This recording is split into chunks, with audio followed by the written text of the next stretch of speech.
Hey, Mark, fake banter for the intro. That's all I know how to do. Great. Good to be here. Welcome to Tuesdays with Stories.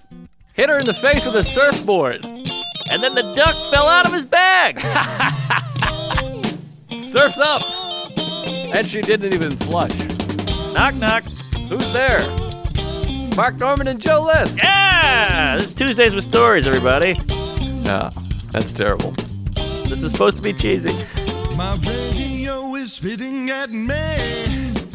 Hello, ladies and gentlemen. Welcome to Tuesdays with Stories. I'm going to talk as fast as I can. Let's see how fast I can get. I'm Joe List. That's Mark Norman. And Shelby's on the ones and twos. And Mark's in Houston. I'm in New York. Hey, that was kind of fun. Hey, that was pretty good. That wasn't bad. The Micro Machine guy. Remember him? Yeah, of course. That guy was amazing. Yeah, he made a career off of talking fast. And he was on like 18 commercials and then nothing. Well, you know what's weird? I reached an age now where I'm finally feeling the age. Great Brandy Carlisle song, Beginning to Feel the Years. Uh-huh. And I'm starting to do this thing where I'm like, that guy's probably 75 years old. Yes, I think about that too. I keep doing all this crazy math of being like, when I was in high school, my mother was younger than me. Yeah. Now, you do that math. I mean, it's all I can think about. Like, that album came out 30 years ago, and like music, I feel like I've already talked about this shit on the show, but like Ferris Bueller's Day Off is now as old as like Rear Window was when we were kids. I know. Isn't that weird? It's very strange. And thinking about our teacher's age, like looking back and thinking like my English teacher was like 26 when she was my teacher. And you thought she was 90. Yeah, exactly. Everybody. And here's where you know when it really kicks in is when they're making movies about the 90s. Like when we were young, it was like, whoa, they based a movie in the 50s. How kooky. Oh, look at the 50s. Oh, soda pop and convertibles. And now you're like, this is a movie about the 90s. I was in that. Yeah, it's very strange, and to say I grew up in the 90s, which is like three decades ago, is strange.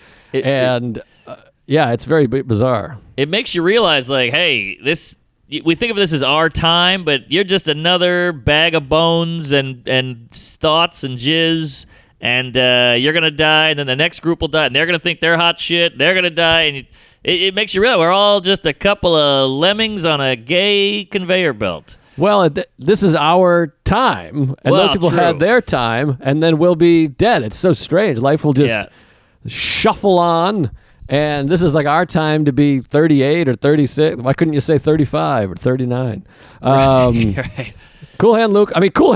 That movie's 70 years old now or whatever the fuck. 67, 87, 97, 2007, 2017. It's 43 years old. And he's dead. That guy Luke is gone. Luke he ain't is dead. Cool. He died in the movie. His body's cool. What? I said he died in the movie. Oh, yeah. Lucas Jackson. But what's crazy, so my wife is older than I am, and my mother had me young. So when my mother was my wife's age now, I was out of high school. I was like a drunk. I was 20 years old. Wow, that's wild. Isn't that weird? It's weird, man. It's kooky. It's gay. It's all over the road. I don't know how to process it, but it just makes you realize, like, I better fucking rip it up while I'm here, do something, create something, make a movie, do a comedy special. You got to have you got to leave your Mark Norman. Yeah, you got to leave your mark, and I don't know. If you take a black light to my clothes, and there's marks all over the place. That's true. Little me's. Hey, we've got to give a shout out to a fan whose name I don't even have. I'm just thinking about it because I looked at it, but he's a big runner, professional runner, and he said, hey, I know you've been running. You're a runner. Your wife and you run, and he sent me a bunch of gear. He sent me some sneaks, and Sarah some sneaks, and some shorts. All right. I love gear. Love a good gear. I'm not a gear head, but I do like gear. Yeah, well, you're really grinding my gears there. But anyways, we're old and it's weird, and my father's gay. Happy Father's Day out there. That's right. I got to make it awkward. My dad pulled this when I texted him, Happy Father's Day. Don't worry, calling in a bit. Just like, hey, throwing it out there. I didn't forget. And then he goes, I'm about to go to your brother's house with your mom. We're all going to be together. You should call then. I was like, I'm such a selfish cunt. In my head, I'm like, that just means more talking to the family. Brutal. Yeah, I'm lucky my father and I, we don't have that kind of thing. There's no phone talk. It's a text. First thing in the morning, 9:30, he writes back, love you. the YA, and that's a wrap on that. You know what I mean? Yeah. We're good. We're done. We move on. Well, see, my dad, he's similar to that, but he's a conniving cunt where he's going, oh, well, call me when I'm at your brother's house, so the load's off me too. He's a clever little rabbit. Oh, totally. No one wants a one-on-one in any situation. No man and child for sure.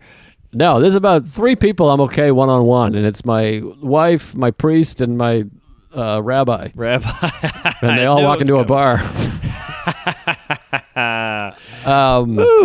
Hey, folks, get on the Patreon. Our Patreon has really plateaued. We're grateful, but we'd like to see a little spike in cases, if you know what I mean. Yeah. Let's Florida it up over there. Go to the beach without your shirt on and no mask, and let's Patreon it up because we're breaking down our old sets, and I'm getting some cool tweets about how much people are enjoying that. I mean, you're getting to see comics uncomfortable shitting on their own act and talking about it. It's a lot of fun. Yeah, that was a weird feeling because I went through a range of emotions of fear to watch my old set, and then also a little acceptance, and then a little like, hey, that was pretty good. Yeah. I had a little pride. I came a long way and did some good stuff. I had a nice Sears outfit, a hand-me-down John Fish outfit, but it's pretty fun. We watched an old set of yours that I thought was great, and thanks. Of course, we got the live episodes on there, and we might start bringing some guests in maybe, and there's so many queefs from on the road, all kinds of guests in there that we just did in our hotel rooms, our basement, our father's house. So yeah, go check it out. You can join for $5 a month, and yeah, it's a hot one. And get a shirt, get the Patreon, help us out, and the more you subscribe, the more content will blow on your taco there. So you help us, we'll help you. You also get the videos a week early, which is nice. Ooh. You don't have to wait around for that video. People still cannot get on board with that. Every time I look at the comments, hey, how come this is the old one? I think I've seen this. Am I having deja vu? Did I have a stroke? Can I not get it up? And I'm like, no, we've talked about this. The Patreon gets it first. So check it out. People love the video. They want to watch videos, so go over there and get it. Now, speaking of the pod, I got to address some things from last week's episode. I've been catching all kinds of flack from the people. What? You got flack? What happened? Oh my God, I got buried. It was like a firing squad out here. Roberta Flack, hit me. Well, first of all, this podcast is very irreverent. We're saying crazy shit, wild shit. We're talking about, all kinds of goofy stuff. Oh, yeah. The most controversial thing we've ever said was last week.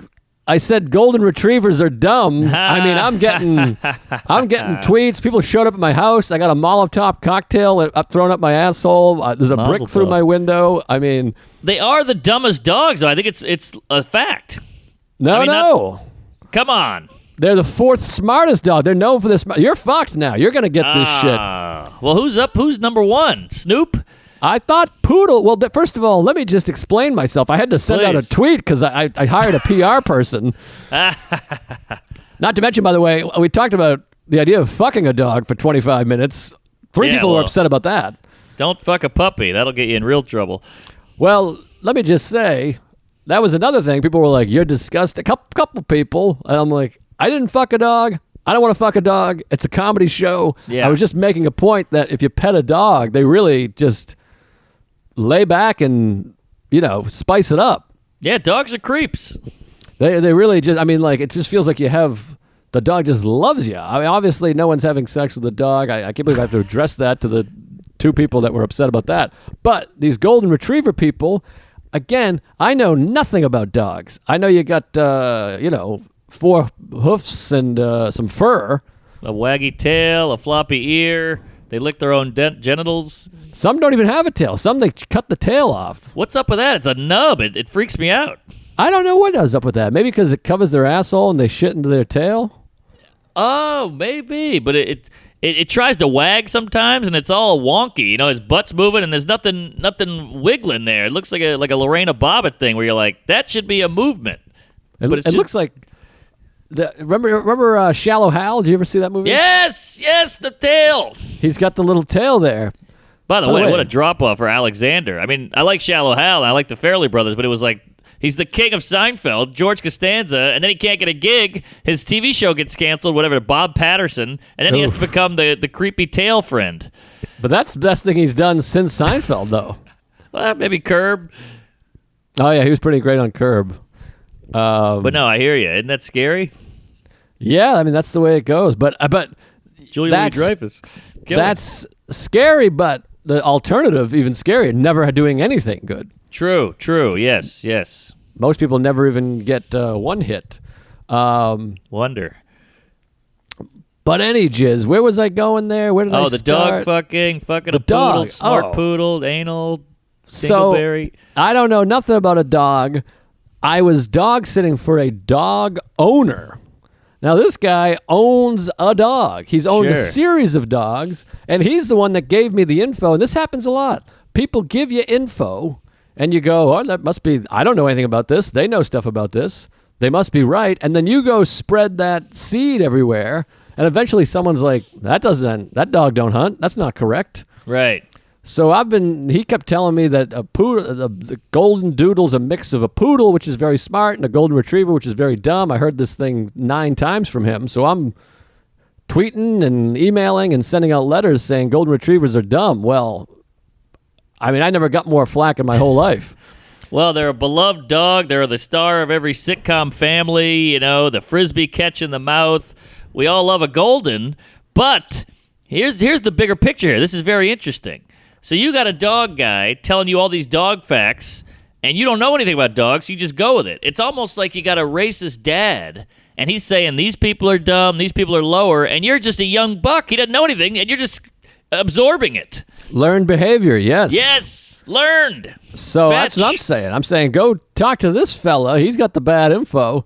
And by the way, I mean, if I may defend myself, 4th smartest dog. Every human's smarter than dogs. So, I mean, you got 4 levels down than a human. It's still pretty dumb. And I want to say I'm grateful for the couple people that tweeted and said, hey, no need to apologize. I got a golden retriever and it's a fucking moron. So You see? I mean, maybe they're like people. Some are dumb and some are smart.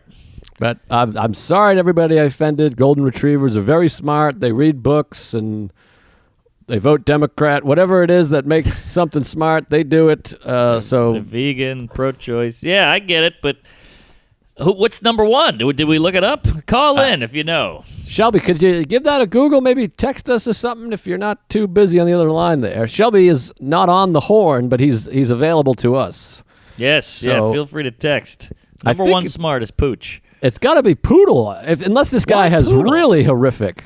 What are you going on Poodle? What's your hang up on the poo? Because that's what he kept telling me. Oh, you see? You got the bad dad telling you Asians are stinky and Jews are evil. So maybe he's way off on Poodle too, but Golden Retriever was number 4. I just gave it a quick Google because as soon as I saw that first tweet, a guy quoted, Golden Retrievers are dumb, Joe List. And I'm like, oh, here we go. This is not going to be good. And he quoted me. You got to quote this other asshole.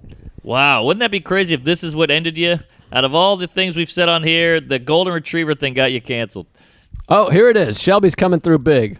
Number 1, Border Collie. I don't even know what that those is. Borders. What does that look like? I don't know what a Border Collie is. Border Collie. I know what a collie is. What's a But- collie? A collie is, cauliflower.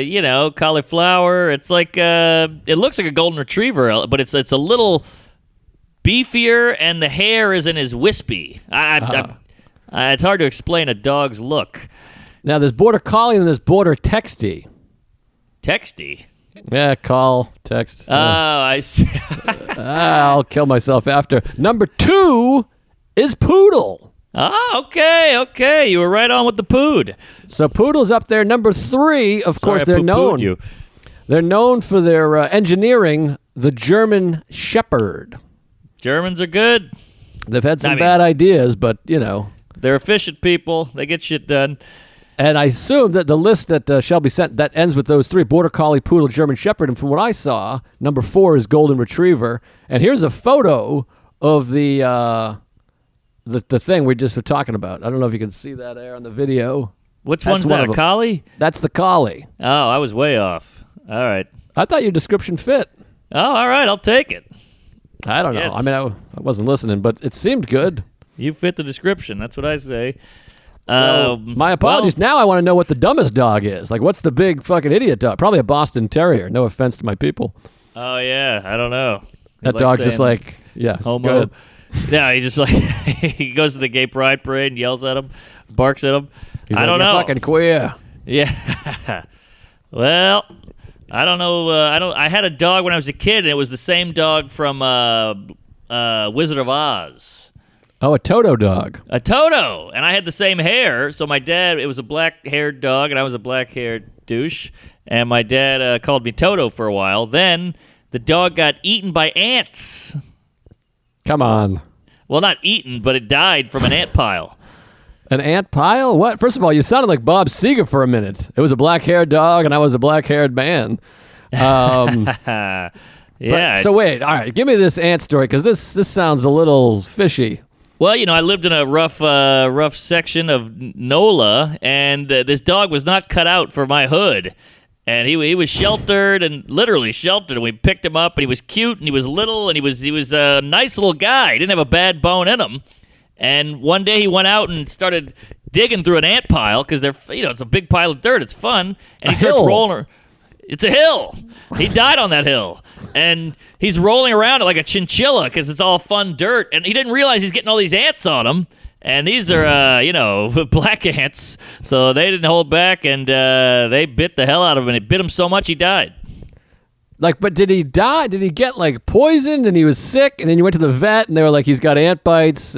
Or did he, like, legs up, fucking covered in ants, dead? Legs up like a cartoon. They swarmed him. You couldn't even see him. He was so covered, like eyeballs, eating the eyeballs, and in the mouth. I mean, in the ears. It was out of a horror movie. Jesus Christ. Yeah, ants with a Z. Boy, they really upped the ante. He said uncle. Oh, boy. I'm off on this ep. I'm sorry. The dog stuff's got me down. But no, golden retriever, you're killing it. Well, good for the ants. I heard there was a bit that I used to love. Someone in Boston had a bit about how if you kick an ant hill over, or an ant pile, as you guys say in New Orleans, evidently. Yes. If you kick over an ant hill, they don't pause. They just immediately start working to rebuild the hill. Yes, that's right. They're better than us. They're not lazy. And the guy, I forget the comic, he had the bit. He's like, come on, all of them? There's got to be one guy that's like, what the fuck? Are you fucking kidding me? No way. I'm out of here. And he did a whole act out. And it was a great bit. I loved the bit. That's great. I love that angle. It's a funny angle. And then, of course, they can lift the equivalent of a car 10 times their weight or 100 times their weight. That's right. And they have ant farms. They literally farm. You should be farming. What do you mean? They growing crops or what? No, you never seen an ant farm? As a kid, you had the little green thing with the clear plexiglass, and it had the dirt in it, and you throw a couple ants in there. Within 2 days, they got tunnels built, and they're doing an underground railroad, and they're lifting turnips and beets. They build a farm. But I thought that was just a term for, like, where they live. Are they actually farming? Are they planting seeds and It's a pulling thing you them out? buy. Give it a goog. It's crazy. It's a thing you buy, and you put a couple ants in it. You throw a few speckles of dirt, and maybe a half an onion rind, and you put that in there. And before you know it, they got a city center. They're building suburbs in there. Well, I've seen the farm. I know about the farm, but I thought farm was just a general term for. Do they feed themselves off the farm? I mean, that's amazing. Oh, yeah, they're incredible creatures. Also, if an ant was our size, he'd be faster than a Ferrari. Fun fact. No kidding. Goog? Wow, that's wild. I'm saying no kidding as in wow. I'm not saying I don't believe you. No, I get it, but they're a hell of a little Nazi, and that's why they were so fun in Honey, I Shrunk the Dick. Remember the ant? Yes, I remember the ant. They had the little crumb hanging off the front. Yes, the crumb, Harry Crumb. I love that redheaded kid. He's in Big, and he's in Honey, I Yes. Shrunk the Kids, and He was good. Overboard. He had 3 hits, and he was out. He was big, and he was really funny, and he reminds me of Matt Wayne. He's got a Matt Wayne feel. I could see that. Hockey jersey, kind of 80s kid. Yeah, I could see that. Quick with By the way, lip. Matt Wayne, one of the funniest guys. I think he's on the Patreon somewhere. There's a live episode with him. One of the Wayne. funniest guys ever, one of my favorite comics, Buffalo Guy. I shot this short film with Robert Kelly and myself and Sarah, and there's a scene with a fart, and we went to YouTube and pulled up some fart sounds. You know, Sarah and I love a fart joke. Sure. And we plugged them in. It just wasn't sounding real. It was sounding like somebody making fart noises. Yeah. So I said, I know who's got good farts. Matt Wayne has the funniest, best farts. I texted him. I said, hey, buddy, we need a fart over here. Step on it. He's like break glass for a fart, you know? He's an emergency. He's tremendous. So he said, I mean, such a funny guy. He texts me and says, no problem. I'll have my wife put some lentils on. Ah, come on. That's amazing. Put the lentils on. And then he says, I'll get you in the morning because in the morning I got real motorcycles.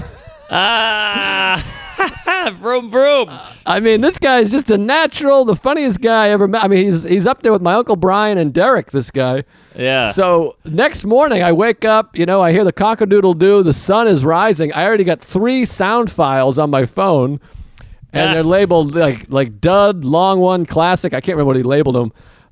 And you get a little bit of his vocals beforehand. Uh-huh. And it's great. I mean, and the fart is perfect. We put it in. It's the exact length we need. Perfect. I mean, I'll play you one. You want me to play you one? Yeah, he's a fartist, is what he is. Exactly. I mean, what a hero that he didn't flinch. He didn't go, what's this for? Why do you need this? Am I going to jail? He was just like, you got it. I'm on it. He was on it, and I Venmoed him $7. I was like, I appreciate it. He's a first fart sponder. Here we go. Here's a couple. Quick gripper. Oh, that's home run. What'd he Did say? you hear that? He said, oh, home run. Motorcycles is great. That's a great one. Here comes another one.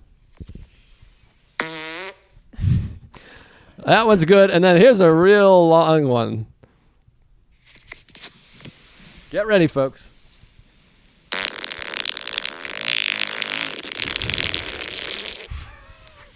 It sounded wet.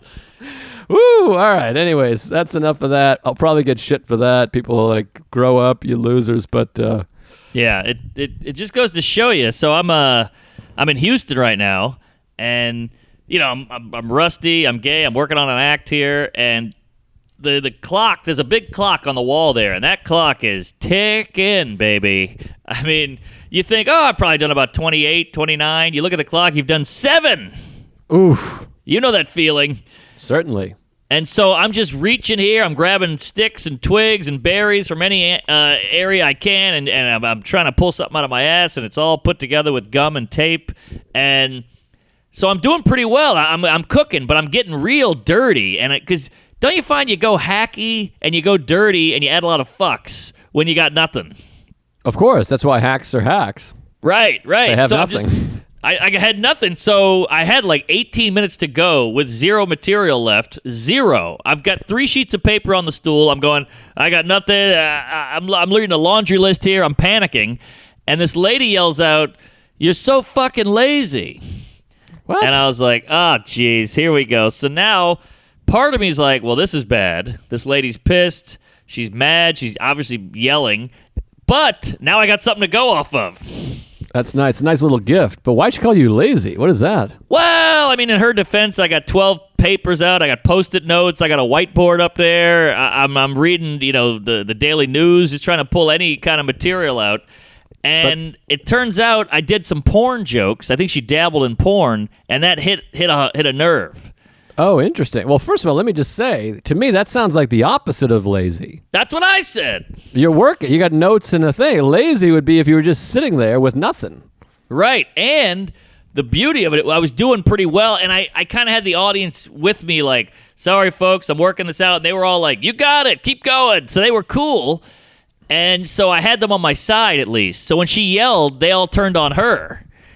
And that's always a good feeling. Then I got to go, hey, all right, let's take it easy. And then she was so far in the back, I said, I can't see. If I could see you, I'd really insult your physical appearance, but I can't see you, and I'm just trying to get something out of it. But when somebody says something that has some truth to it, it wasn't like you suck or, you know, your dad's a dick. It was like, you're lazy, and we've all had lazy thoughts where you go, she's kind of right.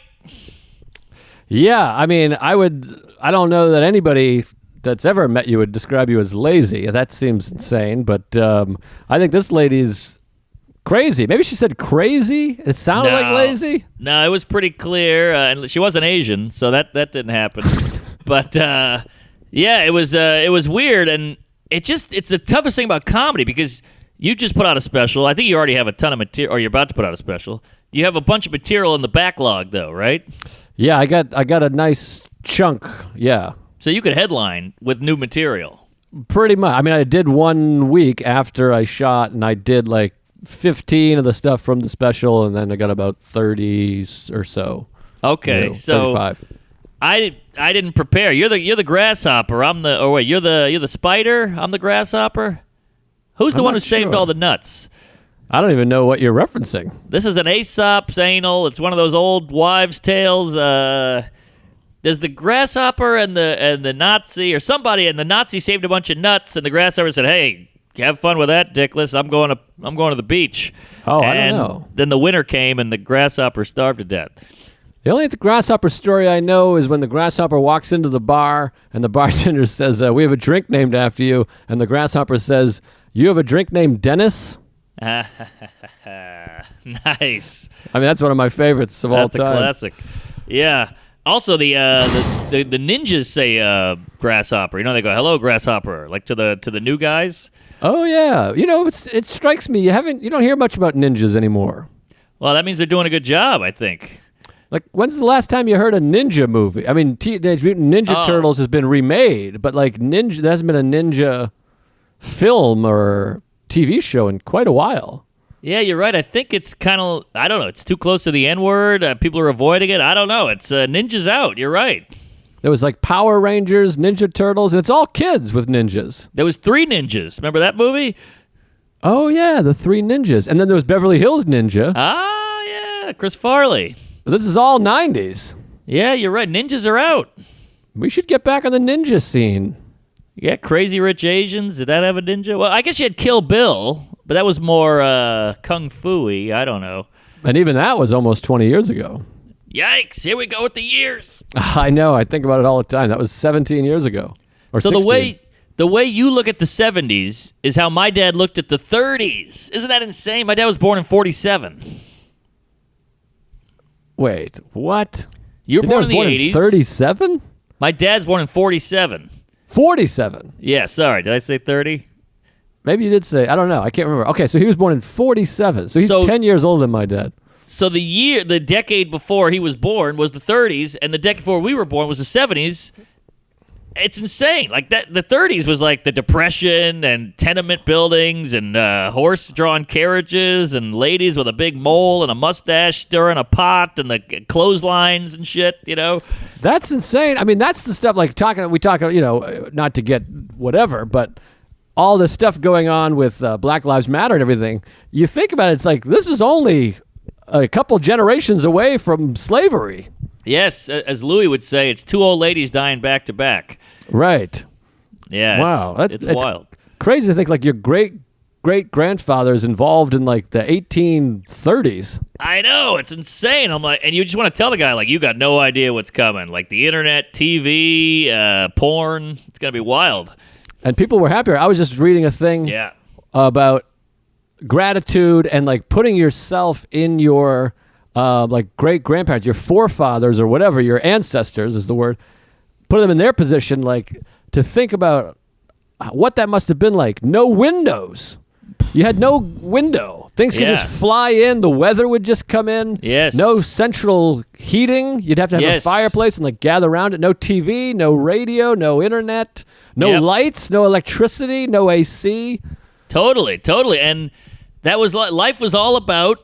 Okay, it was all seasonal. Okay, the winter's coming. We got to do this. Okay, the summer's here. We got to crop. Make hay while the sun shines. It was all just survival. And I think in a sloppy, douchey way, that's kind of how we're wired. And we were probably a little more sane then. Oh, 100%. I think the studies that we were like happier then. The internet's killing us. Side note, I deleted Twitter off my phone on Friday. I feel like $1 million. But Good wait, for you. weren't we getting to something? Weren't you telling a story? I think we went crazy. Oh, well, let me just say this because we're talking about the 30s. I was getting to this heckle lady. So, the 30s, isn't that crazy that in like 1932 somebody said something offensive and somebody went, Jesus, man, it's 1932. You gotta wake up.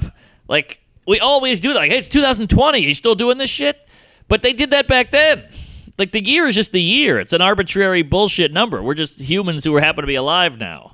Interesting. Yeah. I guess that's the nice thing about progress. We are still progressing. Yeah, I guess so. It took a long time before people were like I tweeted this the other day about people. There must have been a first guy that was like, hey, maybe we shouldn't drink and drive. Yeah. It seems a little dangerous. Like, there must have been one person at one point that was like, what if we just didn't drive while we're drunk? And then everyone else is probably like this, shut up, you fucking homo, you piece of shit. Yeah. My friend Neil Stasny had this great bit, like, you could probably have been the governor of a state if you had just, like, back in the day, if you were like, oh, I'm not racist. They would have been like, holy shit. Like, just blow people's minds by being not racist. Yeah, how nice. I think this has been someone's bit before, but like, how nice. I watched like a documentary about Bill Russell, and he's like crying. He's like, Bob Cousy ate out of my French fries, and I knew he was a good man. I'm like, what a nice thing that must have been. Yeah. Not for the, black people, but the idea of just like, I eat Damian Lemon's onion ring, and they're like, this guy's a hero. I know, it's so easy. You know what I mean? You get a photo of you high-fiving Jackie Robinson, and all of a sudden, but then on the flip side, you get the N-word lover. Hey, what do you go back to your area? You segregation? I don't know. Yeah, they beat you up or whatever, but nice back then. You didn't have to, post a certain thing, saying the right thing with the right wording. Back then, you could just have your arm around, B.B. King, and people were like, well done. Yeah, exactly. All right, so I also wanted to say, I did this heckle thing, whatever. She got thrown out, which was fun. But, boy, I'll tell you, that's the thing about stand-up with these shows. It's so funny because these these audience members see the special, so they'll see your special. They'll go, we like this guy. This is a polished, funny, whatever, good joke comic. And then they come see you, and you're the exact opposite, and I think they're a little confused. So it's like, imagine seeing LeBron James on TV have the game of his life, and then you go see him and he sucks. Like, he doesn't lose skill after he does well or after he records something, much like us. Not skill, but we lose content. Yes, and even that analogy is tough because they still got to see the other 11 guys. There was still a game going back and forth. They're just bummed that he had a bad night. It would be like if you went and saw the Stones and they had a bunch of notes out and they kept starting and restarting, and you're like, what the fuck? But some people love this. That's true. I think the real comedy nut jobs, they get it. They know what the hell's going on. But even as the guy delivering the shit jokes, you still want to fucking prove it to him. Like, oh, no, I can do it. So it's tough on the ego. Well, this is where we miss the comedy club, the Comedy Cellar, the Stand, and these clubs to work places out. I mean, that's where it's brutal. Yeah. And I was talking to a couple of different comics that were saying, I want to go back to work, but I can't go and do a headlining show. You need the Cellar or something to do 10 minutes, 8 minutes, whatever. It'd be nice. But speaking of working out, that's not a good segue, but we do have a sponsor this week, and we are very happy about this sponsor. This week's episode of Tuesdays with Stories is brought to you by Blue Chew. You know it, the first chewable dick pill. Yes. While we're all stuck at home, what's something we could all use a little more of? Human contact, sure. But also, we need sweet, sweet lovemaking. It is a stress reliever. It's true. I'm grateful for it. Oh, yeah. With Blue Chew, you'll be keeping your loved one at a healthy distance, 6 inches away, if you know what I mean. Generous. Blue Chew is the best. It has the same FDA-approved active ingredients as Viagra and Cialis. This stuff is first class. We all get in a weird space mentally sometimes. You're a little anxious, so you got the little couple problems down there. You get yourself a chewable dick pill. Take Blue Chew anytime, day or night, even on a full stomach. And since it's chewable, they work up to twice as fast as a pill, so you can be ready whenever an opportunity arises. It's fast and easy. Here. I'm on one right now. I chew them like candy. They actually taste great. And The other pills, whatever you want to take, they're not chewable. This is great because it's so quick. Sometimes you just get in the heat of the throes of passion, and you got to just guzzle one down. So get on it quick. Right now, we've got a special deal for our listeners. Visit BlueChew.com and get your first shipment free when you use our special promo code Tuesdays. You just got to pay the 5 clams and shipping. Again, that's BLUE Chew.com, promo code Tuesdays to try it free. BlueChew.com, finally a website that can give you an erection. Boy, Hell yeah. they really cut to the chase on that copy. Certainly. Well, tell me some other Houston things. What's it like down there? How's it going? Are you getting nervous? Are you seeing sick people? Do they have masks on? Are the shows good? Am I gay? What's going on? Well, it's getting interesting now because, look, I'm a freewheeling, cum-guzzling chooch, and, I like to live by the seat of my khakis, but I did a meet and greet. First show, Friday late show, meet and greet. Saturday, I get a text from the club, hey, we're kind of pushing it with the meet and greet. Do you want to, let's just call it quits on that. And I was like, hey, done and done. Now I'm not the bad guy. You guys don't want to do it. I never want to do it. I mean, it's nice meeting the Tuesdays and everything, but it's a lot of work, and it's more of a risk. So they nixed that. Oh, that's nice. Yeah. Yeah. It's like handshakes. We should do away with it forever. It seems like it. So I think people are starting to worry a little. I don't know if they're actually worried about illness, but maybe they're starting to worry about, are we going to get called a bunch of so-and-sos if we don't follow the rules? And maybe we should just try not to get in trouble. And what if some guy gets sick from here? Now it's on us. So it's even if it's a liability, I think people are taking precautions now. That's good. Yeah, it's weird. I mean, I was talking to Shelby about it off mic, and we talk about it a lot, but there's cases spiking over here, and then you look at where the cases are going up, it's the entire bottom of the country. Everything below the, Mason-Dixon equator. Yeah. It's really getting rough. And I'm supposed to be at Side Splitters the end of July, but Florida's spiking. Vecchione's there now, or was there this past weekend. I'll talk to him, but I don't know what to think, because you don't want to be a spreader. It's not just about us getting sick. I feel healthy, whatever, but I don't want to be giving it to every Tom, Dick, and Harry, and Larry, and Susan. That's how I feel. Like, I'm a queef, so I just assume that I can't get it, and I'm like, I think I had it in February. I'm immune. It's like chicken pox, But you never know if you got it in your ball sack, and then you shoot a load onto a dinner tray, and then they get it. So you got to be careful, I guess. But it's just so fun being on a road weekend. Like, I did some guy's podcast where he drank whiskeys, and it's called Whiskey Neat. Whiskey Brothers? Maybe that's it. Something like that. And it was great. And I'm hanging out with the openers, Zide and Andrew Youngblood. And we got lunch after at a diner. And it's like those things about the road, where you're like, oh, the show's at 7 tonight. You got to race home from the restaurant, take a shower, look at your notes real quick, then run to the club. And you go out after to the bars, and you see all the local guys, and they come to the show. And that's the stuff that you missed the most, that you forgot about. Because in your head, you're like, going down to the Improv, gotta work a set out, gotta figure it out. I'm a rusty, here we go. But it's all those little things where you forget about the Rona for 8 seconds, and you're living a life again. Right. Yeah. That's nice. The thing I miss the most right now is the actual performance. I like the connection of on stage and expressing yourself and getting those laughs. And I actually do miss the meet and greet as much as we talk about it. Yes. 'Cause it's nice to see people's faces and the joy, and you kind of connect with the fact that they just really enjoyed the show, and they go, that was awesome, we love you, we listen, you whatever. I do miss that, because electronically it doesn't quite have the same pop, Yes. And but I just miss the shows. I miss getting up there and working it out. It's a beautiful thing, and you're scared again. Like, it's that thing where it's 4 o'clock and you go, oh, the show's in 3 hours. Oh, the show's in 2 hours. And you just start thinking about it, and you get in your head again, whereas before it was like, we got 2 shows tonight. Fuck. Now it's, we got 2 shows tonight. What are we going to do? And it's way more fear-inducing than it used to be. Before it was almost a nuisance. Now it's like, how am I going to get through this? How am I going to do 45 minutes? I'm doing 45 on the penny. Right. Yeah, boy. I do miss it, but I keep wanting to work, and I talked to my agent, and he's just like, I don't know. I mean, they got a spike over there and a spike over here, right. The crowd is only 50%. You're gonna be working for less money and risking this and whatever. Yeah.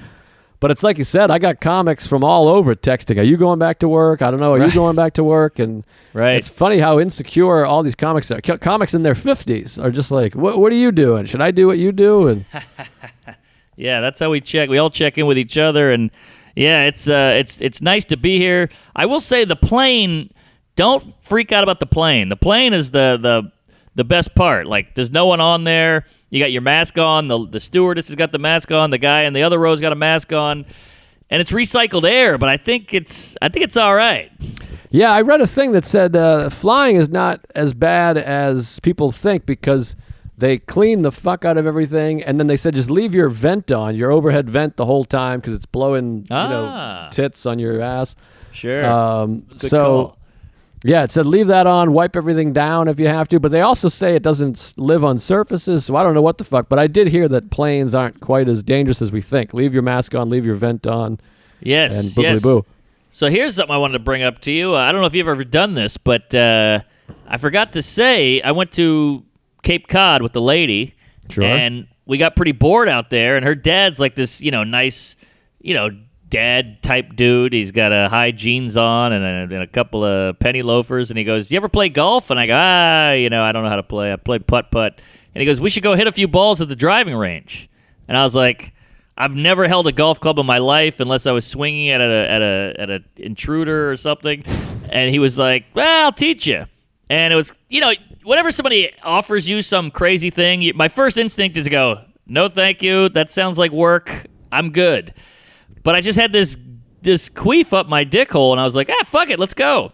So we went to the backyard, and he pulls out a wood and an iron and a boner, and he goes, all right, let's hit these ping pong balls. So I look like a fucking special needs kid. I'm swinging it wrong, and I got my elbows bent and my head up and my back arched and my tits out. And I got pretty good. Like, not pretty good, but I got it down. And then we hightailed it over to the driving range.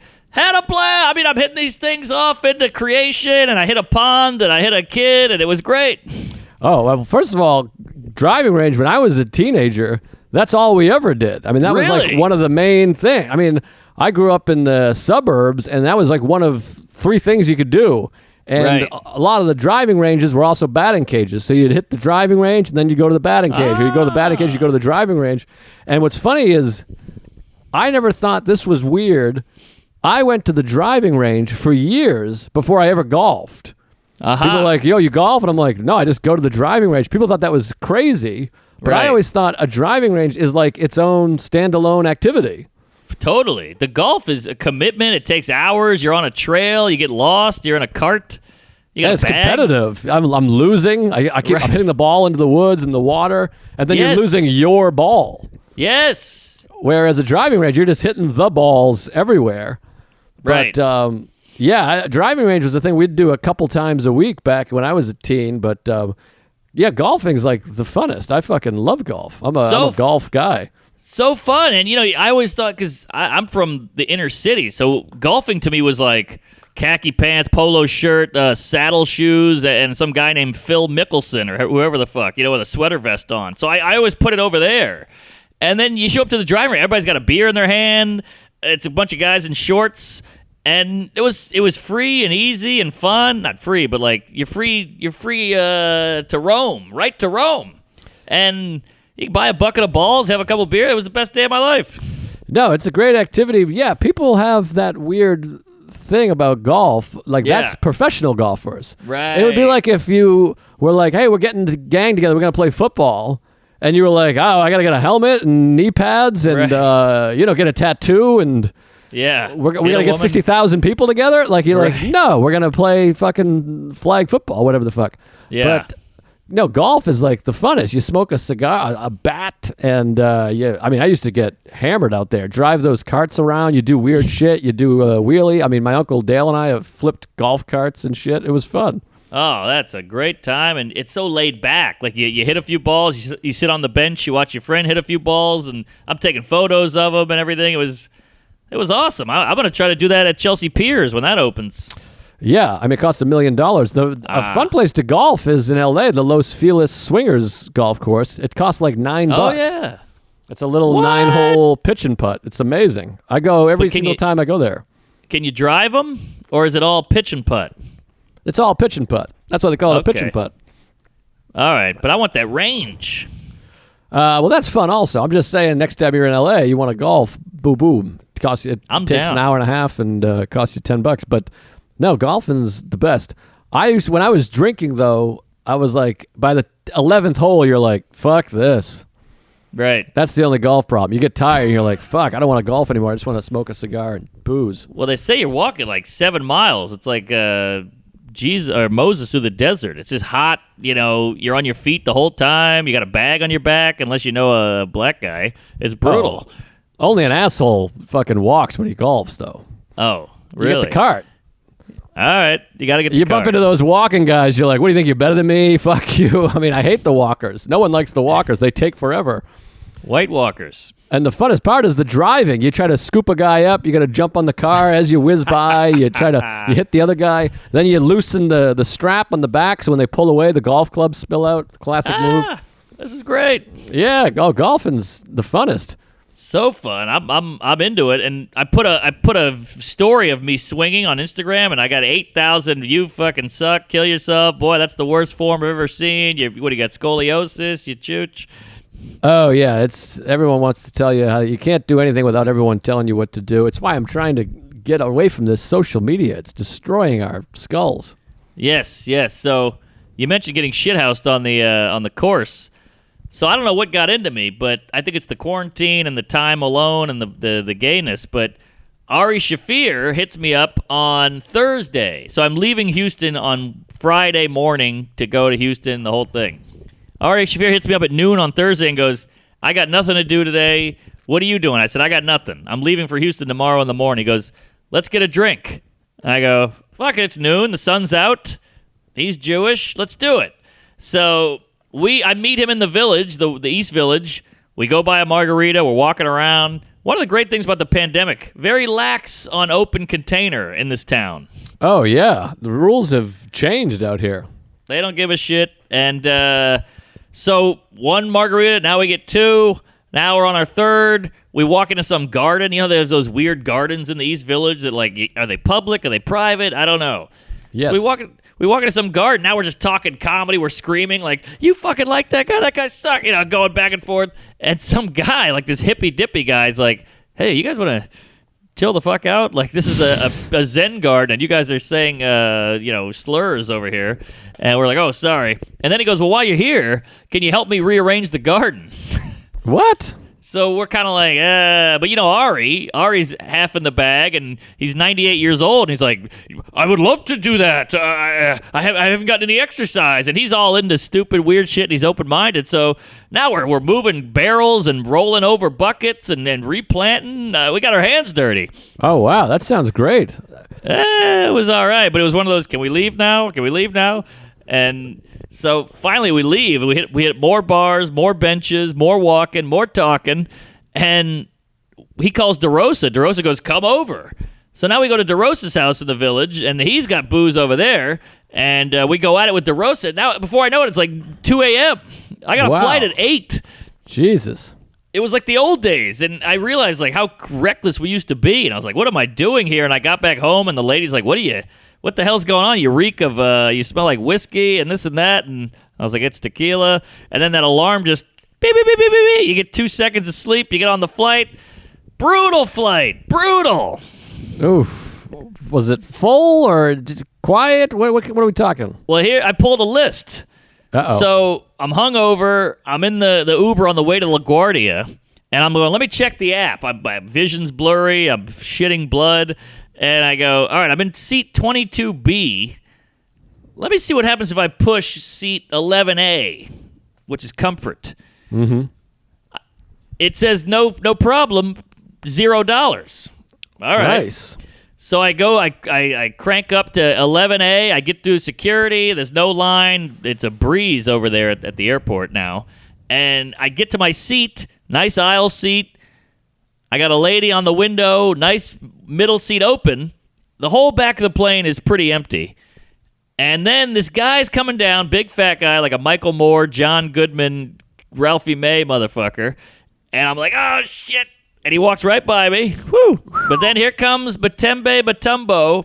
This is the biggest black guy you've ever seen. He's got to be 7'8", huge arms, wide shoulders. Sits down in the middle seat. Oh, middle seat during Corona? Come on. I know, and you could tell he was like a late addition, like he just barely made it on the plane. He bought his ticket 2 seconds ago, and they just threw him in the middle. And I'm talking, his arms are on every armrest on the whole row. He's got his feet out. He's got a man spread like you wouldn't believe.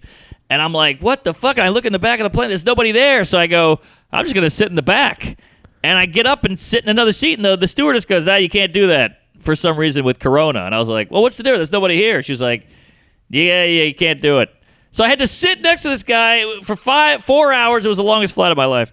Jesus, that sounds strange. Delta, what are they doing? I thought people weren't selling the middle seat and all this shit. We're supposed to be spacing out or distancing, whatever. Well, it was American. Maybe that's the rub. American. I hate those Americans. I mean, this dude was huge. His feet were this big, and I couldn't believe it was like out of a comedy movie. Like, here comes Shaquille O'Neal coming down. Oh, there's Bo Jackson. Everybody watch out. And then, man, that guy took up every... I was up in the aisle armrest like this. Brutal. And it brought me right back to like the old road days. I'm like, I'm in preferred here. How'd I get fucked in preferred? Oof. It's so strange to hear anything airport and checking the app because it's been so distant out of my mind. Yeah. So... if I'm getting Corona, it's going to be on this trip because of the drinking all night with Ari, no sleep. I had 2 flights because I had a layover. And then Batembe Batumbo, he's got something. And then I've just been boozing it up in Houston and doing 2 shows a night. So if I'm going to get it, this is it. All right. Well, be careful out there. You heard it here first, folks.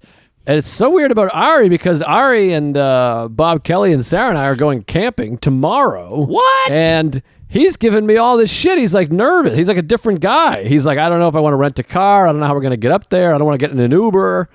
And he's like a nervous Nelly, which is so interesting because people bust my balls about anxiety, Ari particularly. He's and bad. Something bad happens. Now Ari's just all changed. He's usually the mushroom, free spirit, free thinking guy. And he's like, I'm not taking an Uber. I can tell you that. I'm like, what are you talking about? Yeah, Uber, there's a plastic divide. You keep the windows down. It's one guy. Uber's great. He's got a mask on. He's got gloves on. Ari he Purelled his asshole after every time we sat down. He Purelled his eyeballs if he saw something weird. I mean, he was all over the map with the hygiene. And I'm like, we're getting hammered on the streets of New York City. We're going to DeRosa's shitbox. Like, you're fucked, man. This Purell's not going to save you. Weird. Yeah, it's weird to kind of hear him talking like that about, I don't know if I want to do this, and I don't know if I want to do that. And it's totally weird. It's so unlike him, but he's I have a theory that people even out. You know, he's this freewheeling flip phone. I live in China for 6 weeks and fuck a dog. And then when the pandemic hits, he's like, if you don't wear a mask, you're a fucking asshole. And he was flipping out at people, not wearing masks and shit. I was like, this is a new side of you.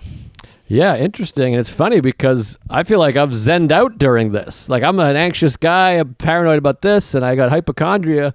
And this happened. And now I feel like, it's all fine. It's groovy, man. Right.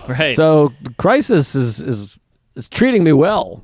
Yeah, you seem a nice even kilter. Oh, I feel great. Well, all I do is meditate and read all day now. Before I was running around with my asshole on fire and my dad blowing me and everything was scary. But now there's so much downtime. I don't have to worry about making a flight. I don't have to worry about performing and meeting and greeting and the alarm clock going off and this and that. And so I've just been sitting here all introspective and, having sex and connecting with my wife and whatever the fuck. Yeah. And we had a great time yesterday. Sarah and I went and we met up with Katie Hannigan, our pal. Yes. Vecchione, who they're an item. He's out in Tampa Side Splitters getting corona and heckled probably. Oh, yeah. And so the three of us walked and we were like, we got this place, Sunnyside Gardens, we go to every couple days. And she's like, I'd like to go there. So we walked all the way out there. Beautiful day, 80 degrees, masks on, whatever. And we went through these secret, beautiful gardens, had some nice convo. And then Sarah and I came back here. I ordered a pizza. I'm saying, fuck the reflux. I'm not even worried about that shit anymore. Yeah. Just eating pizza. I got an ice cream. We watched all the nonsense on the telly. We laughed about it, and it's been quite delightful. Yeah, look at you. You're meditating, you're reading, you're eating, you're in a garden. You're fucking checked out. I might never go back. It's scary, man. I tell you, when you have a flight, I think that's part of why I got shit-faced, because all the anxiety of the flight and the gigs and the new material, like, I think I got drunk just to kind of suppress that a little bit. But I don't know. You got to face reality. The booze is not it's not your friend. But no. But it's. I mean, next time you get back on a plane, it ain't gonna be autopilot. No pun intended. It feels definitely like. How do I do? Okay. Are we early? Are we late? Did I bring my razor, my tampon? You know, it's scary again. No, it's strange to think about because, like we've talked about it before, but like September through December, I flew every single week, both ways. I mean, it's like so many flights, and I'm just hoping Delta keeps my status. They said they would, and I got a couple $1,000s worth of credits because I didn't take. There's like 20 flights I didn't take, so. But it is weird to even think about the idea of getting on a plane right now. Yeah, totally. Shit, what was I going to say? You had something with the garden, the Zen. I can't remember. God damn it. Oh, I got it. Speaking of Zen, so I want to give a shout out to this guy. I couldn't do the meet and greet, so I had the manager comes in. Hello, come into the green room. There's a guy out here. He said he's got something to give you. And I was like, oh, great, he's going to give me Corona. But that's always a risky thing, you know? But I was like, fuck it. I go outside, huge Tuesday, nicest guy in the world, hands me a big jar of shrooms. Oh. So I don't know the guy's name, but I got to give a shout-out to that guy. Good egg. God love you. Thank you for the shrooms. I can't wait to take them, and Lord knows we need them now more than ever. Yeah, I just rewatched the Bill Hicks documentary for the first time in a couple of years. We were texting, and it's all about the shrooms. That movie really makes you want to do some mushrooms. It's a real mushroom movie. And, what a fine artist. Great film. Good stuff. And it was inspiring, but it was making me want to go do stand-up. I wrote for like several pages in my notebook for the first time in a while. I know. You said some of the bits. You got some killer stuff there, and we're all excited to hear it. And it's fun getting back, man. But it still doesn't feel the same because you know it could go away at any moment, or it's still like a pandemic-y vibe in the air. But boy, it's cathartic. It feels good. Yeah, I'm trying to figure out where I can do a set. I mean, I did that one set on the back of a truck, and that was nice. So it's got lit a little bit of a spark. So trying to figure some stuff out. We'll get there. We'll get there, folks, and we're gonna get there together. Hit the Patreon. Tell a friend. Let's build the Tuesday army.